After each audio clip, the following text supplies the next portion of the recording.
Hello and welcome to the online platform of Rouse Academy for Competitive Exams. And I, Pragya Pandey, welcome you all to our very special series on Daily News Review. बात करते हैं आज के महत्वपूर्ण article के बारे में। सबसे पहला चर्चा करेंगे मालदीव्स के एक डिफेंस पैक्ट की, जो कि इसने साइन किया है चाइना के साथ। देखिए, मालदीव्स के डिफेंस मिनिस्ट्री की अगर हम बात करें तो इन्होंने साइन कर दिया है एक pact, military pact with China. ये जो पैक्ट है ये इन्वॉल्व कर रहा है चाइना के एक प्रोविजन ऑफ मिलिट्री असिस्टेंस की, किस तरीके से वो मालदीव्स को मिलिट्री असिस्टेंस देगा, ठीक है, ताकि उनकी एक जो स्ट्रॉन्ग बायलैटरल टाइज भी देखे जा सके और मिलिट्री को स्ट्रेंथनिंग भी प्रोवाइड की जा सके। दोनों साइड यहाँ पर बायलैटरल टॉक्स में इन्वॉल्व हैं कि भाई कोऑपरेशन करेंगे, आगे बढ़ने के लिए काम करेंगे, और ये कहीं ना कहीं एक कमिटमेंट दिखा रहा है जो कि प्रेसिडेंट मिजू, अगर आप बात करेंगे, जहाँ पर वो उनका तो थोड़ा सा इशू था कि भाई हम इंडियंस की अब सपोर्ट नहीं लेना चाहते, हम स्ट्रेंथनिंग करना चाहते हैं अपने आप को, and we don't want any kind of interference when it comes to the sovereignty of the country, और हम एक इंडिपेंडेंस बनना चाहते हैं। इसको ध्यान में रखते हुए अगर हम बात करें तो यहाँ पर ये एक पैक्ट साइन किया गया है जिसमें चाइना मदद करेगा मालदीव्स को एक कॉम्प्रिहेंसिव स्ट्रैटेजिक कोऑपरेशन डेवलप करने के लिए। साथ ही चाइना ने 12 green ambulance Maldives health ministry को भी यहाँ पर दिए हैं, जो कि कहीं ना कहीं एक बहुत अच्छा मूव देखा जा रहा है दोनों कंट्रीज़ के बीच में। देखना होगा किस तरीके की चीज़ें हमें देखने मिलेंगी, क्या शिफ्ट यहाँ पर आएगा दोनों कंट्रीज़ के रिलेशनशिप के बीच में, और इसके क्या इम्पैक्ट इंडिया के ऊपर होने वाले हैं। चलिए, moving on to the next article of the day, हम बात करेंगे इंडियन एक्सप्रेस के एक बहुत ही महत्वपूर्ण आर्टिकल के बारे में, विच इज़ द मिनरल्स। ठीक है, देखिए, जुलाई 2023 में गवर्नमेंट ने आइडेंटिफाई करी थी 30 क्रिटिकल मिनरल्स की लिस्ट, जिसके अंदर हालांकि हम अभी भी एक्सक्लूड कर रहे हैं रियर अर्थ मिनरल्स को, जो कि बहुत ही क्रूशियल हो जाते हैं वेरियस सेक्टर को लेकर। सब्सिक्वेंटली नवंबर 23 की अगर हम बात करें तो माइनिंग लॉज को अमेंड किया गया और अलाउ कर दिया गया प्राइवेट सेक्टर पार्टिसिपेशन को, कि वो ऑक्शन कर सकते हैं 20 ब्लॉक्स जिनके अंतर्गत क्रिटिकल मिनरल्स और रेयर अर्थ मिनरल्स हमें देखने के लिए मिलेंगे। देखिए, क्रिटिकल मिनरल्स की अगर हम बात करें तो इनको आइडेंटिफाई किया जाता है कुछ फैक्टर्स पे, जैसे इनका डिसरप्शन पोटेंशियल कितना है, सब्सटीट्यूटेबिलिटी कितनी है, क्रॉस सेक्टरल यूजेज क्या है, इम्पोर्ट रिलायंस कितनी है, रिसाइकलिंग रेट क्या है, और ये सारी हर कंट्री के हिसाब से अलग अलग हो सकती हैं। इसीलिए इनका जो, अगर हम मिनरल्स की बात करें, इनकी जो रेटिंग भी है वो भी अलग देखने मिलती है। जब हम यूएस की बात करते हैं तो जैसे इनके यहाँ क्रिटिकल 50 मिनरल्स हैं, वहीं जापान के पास 31, और इंडिया ऐसे 30 क्रिटिकल मिनरल्स को आइडेंटिफाई करती है। इसी के साथ अगर हम बात करें तो यूनियन टेरिटरीज़ में देखें तो क्रिटिकल मिनरल्स ज़्यादातर हमें, स्टेट्स और यूटीज़ में देखें तो ज़्यादातर जो मिनरल्स हैं वो हमें बिहार, गुजरात, झारखंड, उड़ीसा, तमिलनाडु, यूपी, छत्तीसगढ़ और जम्मू कश्मीर के क्षेत्र में देखने के लिए मिलते हैं। क्रिटिकल मिनरल्स बहुत इंपॉर्टेंट है क्योंकि ये कहीं ना कहीं इनका एक रोल बहुत ही महत्वपूर्ण है। ये एक वाइटल रोल प्ले करते हैं बियॉन्ड डिकार्बोनाइजेशन, जिसमें fertilisers, construction, industrial management, transportation, consumer electronics से लेकर डिफेंस इक्विपमेंट्स तक की बात की जाती है। स्पेशली जब हम बात कर रहे हैं क्लीन एनर्जी टेक्नोलॉजीज, जैसे सोलर पीवी प्लांट्स के बारे में, विंड फार्म्स के बारे में, इलेक्ट्रिकल व्हीकल्स के बारे में, तो सभी के अंदर हमें मिनरल रिसोर्स रिक्वायर्ड होते हैं comparatively to their fossil fuel counterpart. Importance है क्योंकि जब हम पेरिस एग्रीमेंट की बात करते हैं तो हमारे टारगेट हैं कि हमें एक सब्सटेंशियल इंक्रीज करना है क्लीन एनर्जी टेक्नोलॉजीज़ में। इसके लिए इम्पॉर्टेंट हो जाता है कि क्रिटिकल मिनरल्स की डिमांड भी बढ़ेगी। क्यों? क्योंकि जब हम भाई क्लीन एनर्जी की तरफ जाएंगे तो हम डीकार्बनाइजेशन भी करेंगे। ऐसे में इंटरनेशनल एनर्जी एजेंसी भी एस्टिमेट करती है कि 2040 तक जो डिमांड है क्रिटिकल मिनरल्स की वो बहुत ज़्यादा बढ़ जाएगी, और specially copper, rare earth minerals, nickel, cobalt और लिथियम, ये वो चीज़ें हैं जो 2040 आते आते इनका एक बहुत सिग्निफिकेंट डिमांड हमें ग्लोबल मार्केट में देखने के लिए मिलेगा, क्योंकि सारी कंट्रीज़ आगे आने वाले कुछ दशकों में क्लीन एनर्जी की तरफ कंप्लीटली शिफ्ट होंगी, क्योंकि इनका ऑब्जेक्टिव है towards the climate.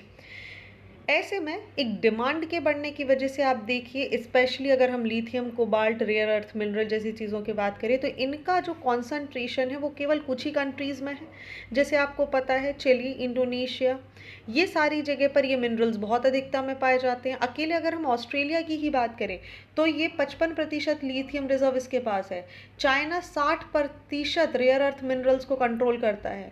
Democratic Republic of Congo की ही अगर हम बात कर लें तो इसके पास 75% कोबाल्ट है दुनिया का, और इंडोनेशिया के पास 35% निकल, और चाइना के पास 30% कॉपर रिजर्व हमें देखने के लिए मिल जाते हैं।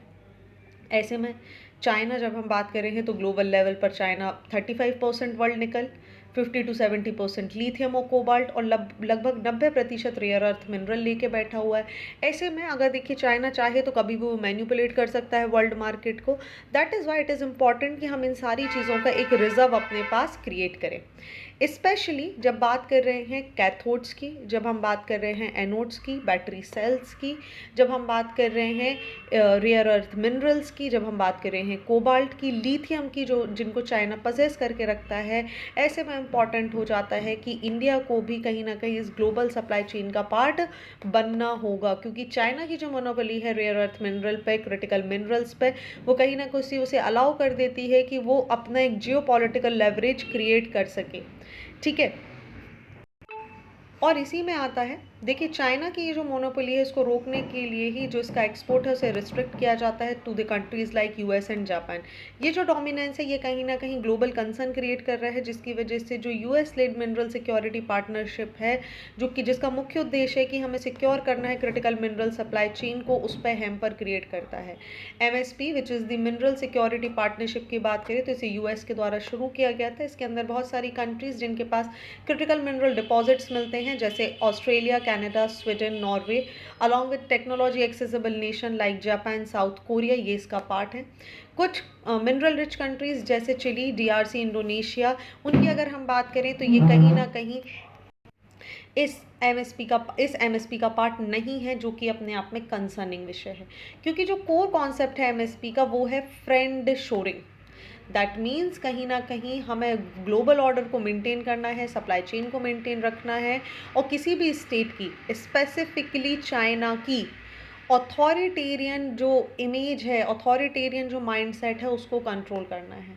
ऐसे में इंडिया बहुत बड़ा चैलेंजिंग रोल यहाँ पर प्ले कर रहा है, क्योंकि इंडिया रिकॉग्नाइज करता है इंपॉर्टेंस ऑफ क्रिटिकल मिनरल, और ऐसे में इसने ज्वाइन कर लिया था with the global of decarbonisation and achieving the net zero emission by 2070।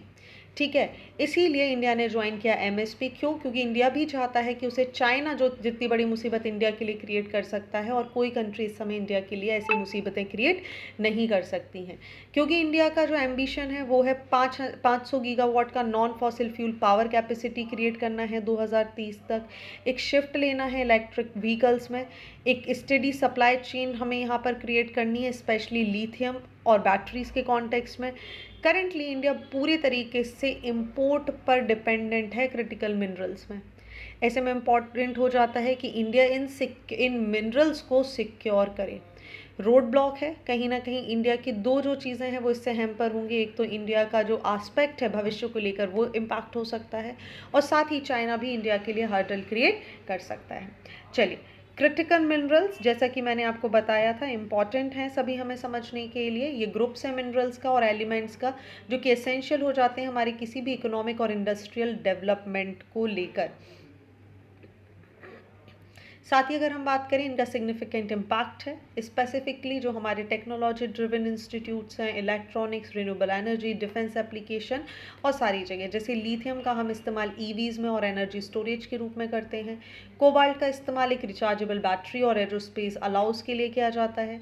Rare earth elements की बात करें तो 17 एलिमेंट्स का ये जो ग्रुप है ये इम्पॉर्टेंट है हमारे नियोडायनेमिक्स और magnet, wind turbines, electronic vehicle, सारी चीज़ों के लिए। वहीं रेयर अर्थ मिनरल्स में अगर हम बात कर रहे हैं तो जैसे आपको बहुत सारे लैंथेनाइड्स, न्यूडायनेमियस, यूरोपियम, प्रोमेथियम, स्कैंडियम, लिथीरियम, ये सारे आपको कहीं ना कहीं रेयर अर्थ मिनरल का पार्ट देखने मिलेंगे, जिनका एक्सट्रैक्शन उतना ही ज़्यादा चैलेंज है। इसीलिए इंडिया क्या करता है, इनको एक्सट्रैक्ट करने की जगह इनको इंपोर्ट करने के लिए काम करता है। ठीक है, चलिए moving on to the next article of the day, हम एक बहुत ही प्यारा सा आर्टिकल आज डिस्कस करेंगे, green jobs and the problem of gender disparity. देखिए पिछले कुछ दिनों से हम जेंडर डिस्पैरिटी को लेकर बार बार बात कर रहे हैं। एक जो शिफ्ट है हमारा towards the low carbon development in India, जो प्रेजेंट करता है एक significant opportunity to generate approximately 35 million green jobs by 2047। Green jobs पहले समझ लीजिए, इनको डिफाइन किया जाता है by the International Labour Organization. वह जॉब्स जिसके अंतर्गत जो प्रिजर्वेशन या रिस्टोरेशन है जब एनवायरनमेंट का, जब उसकी बात की जाती है, ऐसी जॉब्स को हम ग्रीन जॉब्स बोलते हैं। हालांकि अब हमें बात करनी है जेंडर डिस्पैरिटी की। जब हम बात करेंगे मेंस की, ठीक है, तो जेंडर डिस्पैरिटी बहुत परसिस्ट है। मैन ग्लोबली एक्सपेक्टेड कि वो ट्रांजिशन करेंगे into the green jobs comparatively to the women counterparts. कारण क्यों? देखिए डिस्पाइट अगर हम इंडिया की ही बात कर लें तो 250% इंक्रीज हुआ है रिन्यूएबल एनर्जी कैपेसिटी में फ्रॉम 2015 टू 21। वहीं अगर हम वुमेन रिप्रेजेंटेशन की बात करें कि सोलर रूफटॉप सेक्टर में अगर हम देख लें या दूसरे सेक्टर में देख लें तो वो केवल और केवल 11% ही महिलाओं का इन्वॉल्वमेंट इसमें देखने मिल रहा है। वहीं ट्रेडिशनल सेक्टर्स जैसे manufacturing, construction, renewable energy, automobiles, जो कि इंटीग्रल पार्ट है ग्रीन ट्रांजिशन का, हिस्टोरिकली इनमें फीमेल रिप्रेजेंटेशन कम देखने के लिए मिला है। वहीं अगर हम मैन डोमिनेटिंग सेक्टर्स की बात करें जैसे infrastructure, transport, construction and manufacturing, तो इनके मुकाबले में इन क्षेत्रों में महिलाओं का योगदान, महिलाओं का जो पार्टिसिपेशन है वो कम देखने मिल रहा है। 2023 का एक स्टडी था by the skill council of green job, इसने बताया कि कहीं ना कहीं जो जेंडर इम्बैलेंस है ग्रीन स्किल ट्रेनिंग में वो बहुत ज़्यादा है। 85% जो ट्रेनिंग है वो कहीं ना कहीं डायरेक्टली मेंस को मिल जाती है और बहुत सारे सोशल नॉर्म्स महिलाओं को रोक देते हैं कि वो यहाँ पर पार्टिसिपेट कर सके। 90% वुमेंस की अगर हम बात करें तो वो सोसाइटल एक्सपेक्टेशन के कारण, उनकी अगर इच्छा भी है तभी भी वो इन सारी चीज़ों में पार्टिसिपेट नहीं कर पाते हैं। इन नॉर्म्स में जैसे बहुत सारी चीज़ें आती हैं कि बोल दिया जाता है भाई महिलाएं टेक्निकल जॉब्स के लिए नहीं हैं, सेफ्टी कंसर्न है, लोअर रिप्रेजेंटेशन है स्टेम सब्जेक्ट में, फैमिली कॉन्स्ट्रेंट है, शादी हो जाती है, विवाह हो जाते हैं, बच्चे हो जाते हैं एंड ऑल दैट, ये सारी चीज़ें यहाँ पर देखने के लिए मिलेंगी। नाउ द क्वेश्चंस कम कि हम बात क्यों कर रहे हैं, प्रॉब्लम क्या है? महिलाओं का रिप्रेजेंटेशन ही तो नहीं है ना, काम तो चल रहा है। बट देखिए महिलाओं को एम्पावर करने के लिए हमें कहीं ना कहीं सस्टेनेबल डेवलपमेंट गोल की भी हम यहाँ पर बात कर रहे हैं। जब हम जेंडर इक्विटी की बात करते हैं क्लाइमेट एक्शन में, तो ये बहुत ही महत्वपूर्ण है ताकि लो कार्बन किया जा सके। दोनों जेंडर्स को यहाँ पर मेन स्ट्रीम में लाकर हमें काम करना होगा, तभी हम सस्टेनेबल इकोनॉमी की बात कर सकते हैं। अगर आपका मार्केट, अगर आपका रिप्रेजेंटेशन ही जेंडर बायस है, तो आप यहाँ पर देखिए जो विमेंस के पार्टिसिपेशन रेट हैं वो बहुत ही कम देखने के लिए मिलेंगे।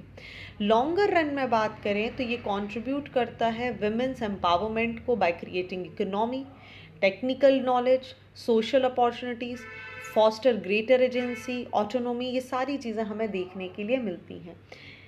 क्योंकि महिलाओं की ग्रीन जॉब्स को लेकर डेटा लिमिटेड है, ऐसे में सबसे इम्पॉर्टेंट हो जाता है कि भाई रिसर्च की जाए, एनालिसिस किया जाए कि what are the problem, why there are a lot of issues, कि महिलाओं का रोल यहाँ पर कम है।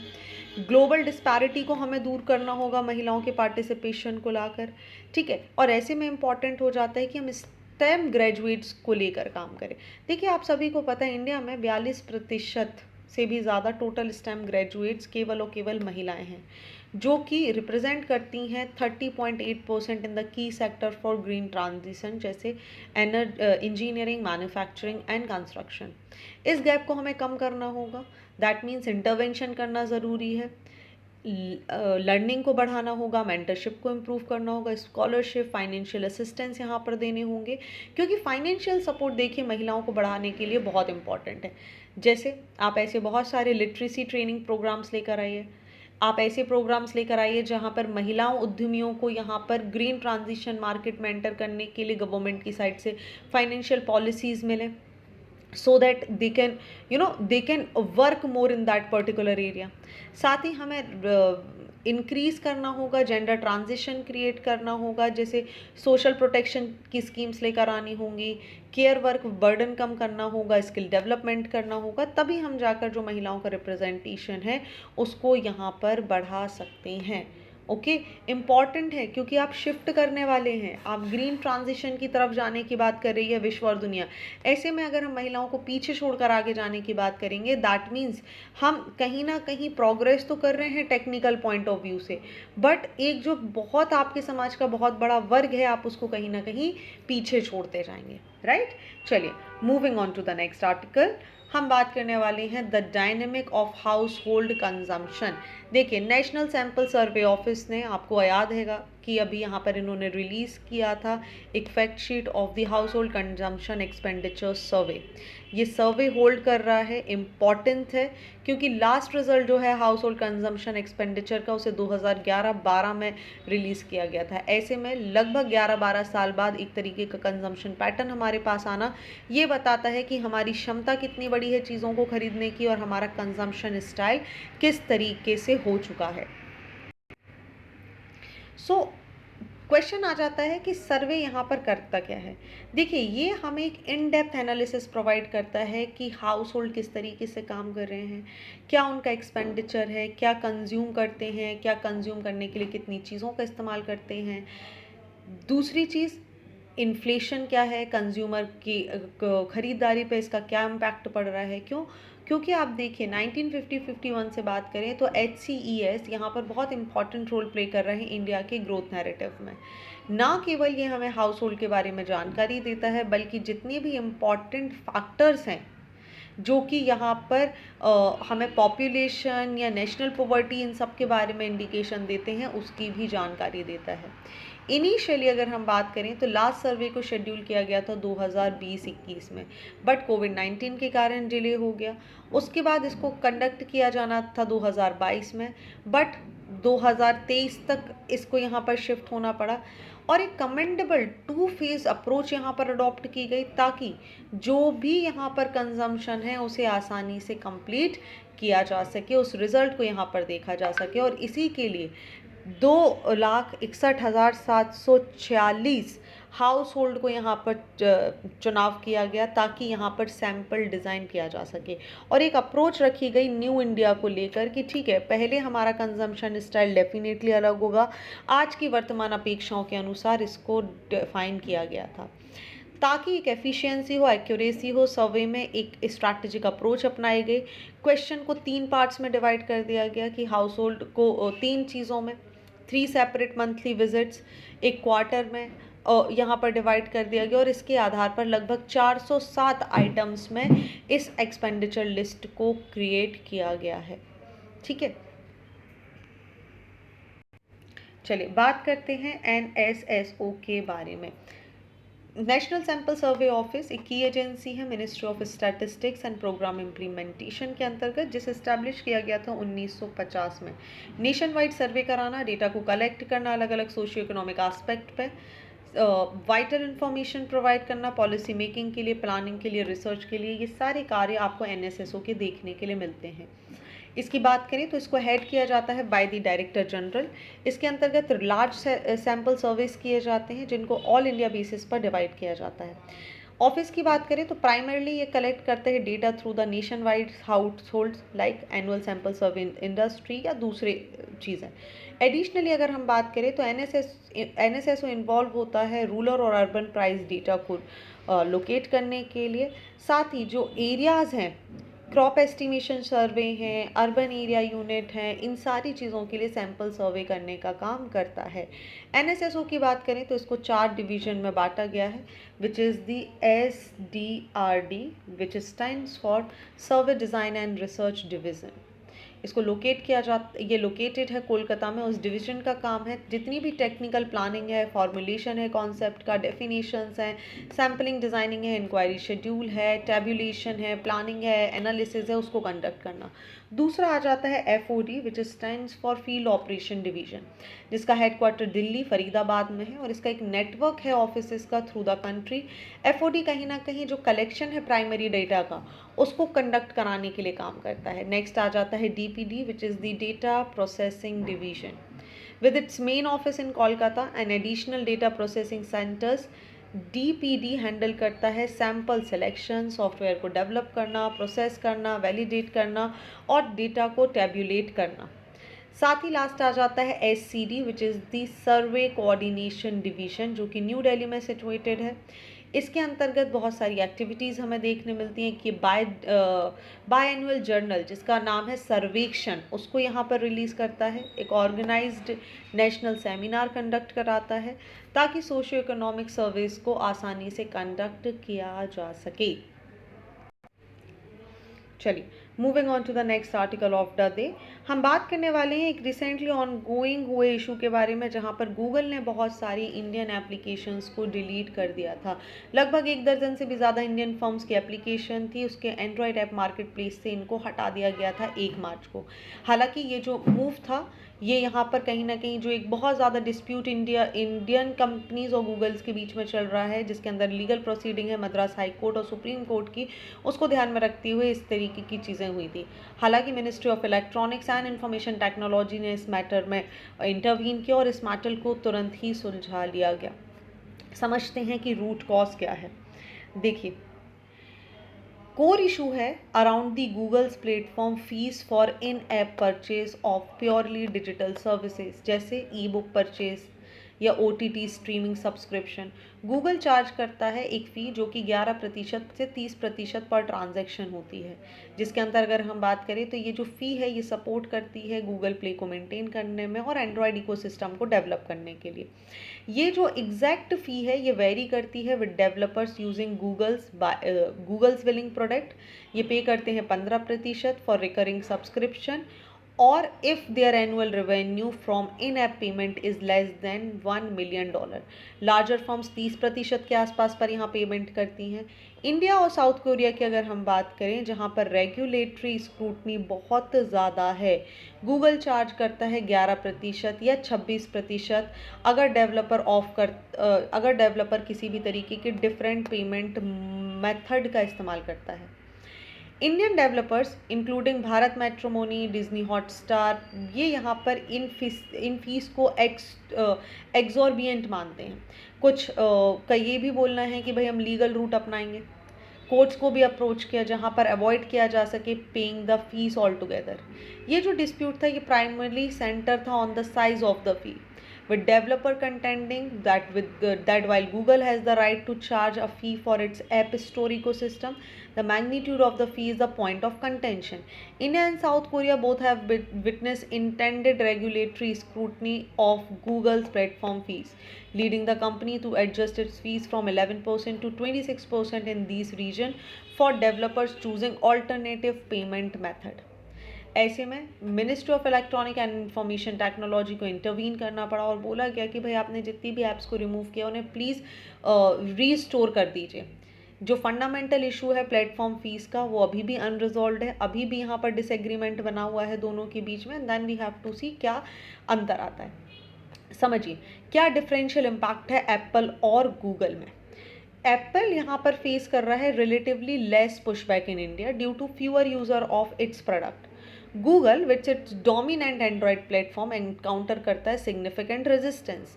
गूगल प्ले कंसीडर है as a primary choice of developers, जहाँ पर वो सीख करते हैं कंज्यूमर डिस्कवरी, जो कि इनके लिए एक सबसे महत्वपूर्ण है। वहीं एप्पल इकोसिस्टम लेस प्रेवलेंट है इंडिया में। गूगल अलाउ करता है थर्ड पार्टी ऐप स्टोर को ग्लोबली, जो कि यहाँ पर डेवलपर्स को कुछ फ्लेक्सिबिलिटी भी प्रोवाइड कर देता है फीस को हटाने में। हालांकि गूगल प्ले आता है प्री इंस्टॉल्ड मोड में बहुत सारे एंड्रॉयड फ़ोन्स में, जो कि लिमिट कर देता है alternative for developers. Globally Apple और गूगल दोनों एनकाउंटर कर रहे हैं substantial resistance to their platform fee. Spotify ने कंप्लेंट फाइल करी थी with the European company against the Apple citing anti competitive practices. Apple को इसकी वजह से कम 1.84 बिलियन यूरो का फाइन देना पड़ा था with European Commission ruling against the unfair trade condition. In the US, Epic Games sued both Apple and Google over the 30% of the fees। ऐसे में 2022 में कंपटीशन कमीशन ऑफ इंडिया ने भी impose कर दिए थे 936.44 करोड़ रुपीस का fine on the Google for its play store policy. Google ने यहाँ पर बोला कि भाई आप यहाँ पर क्या करते हैं, आप अपनी एप्लीकेशंस को ज़्यादा प्रमोट करते हैं, दूसरी एप्लीकेशंस को आप यहाँ पर चॉइस ही नहीं देते। हालांकि ये जो अपील है ये अभी भी पेंडिंग है, and then we have to see कि इसका रिजल्ट क्या आता है। ओके, चलिए, तो ये थे आज के महत्वपूर्ण आर्टिकल। आई होप आपको सारी चीज़ें क्लियर हो चुकी होंगी। बात करते हैं मेंस के क्वेश्चन ऑफ द डे के बारे में। So there are two very important question in front of your screen. One question is related with the Maldives ties with China, another question is related with the reservation system in India. ये जो पूरा का पूरा article है ये महाराष्ट्र में हुए कोटा के इशू के कारण यहाँ पर हमें देखने के लिए मिल रहा है। So what all you have to do, just write the answer, click the photograph and upload it on the given link below. साथ ही अगर आपको डीएनआर से संबंधित किसी भी प्रकार का कोई डाउट है, कोई समस्या है, तो आप मुझे pragyapanday@raoseacademy.in पर भी मैसेज कर सकते हैं। Okay, so thank you for watching this video. Do not forget to hit like button, comment your valuable feedback, and also press the subscribe button to never miss any updates. Please follow us on Instagram and Facebook. Links are given below in the description box. Thank you and see you soon.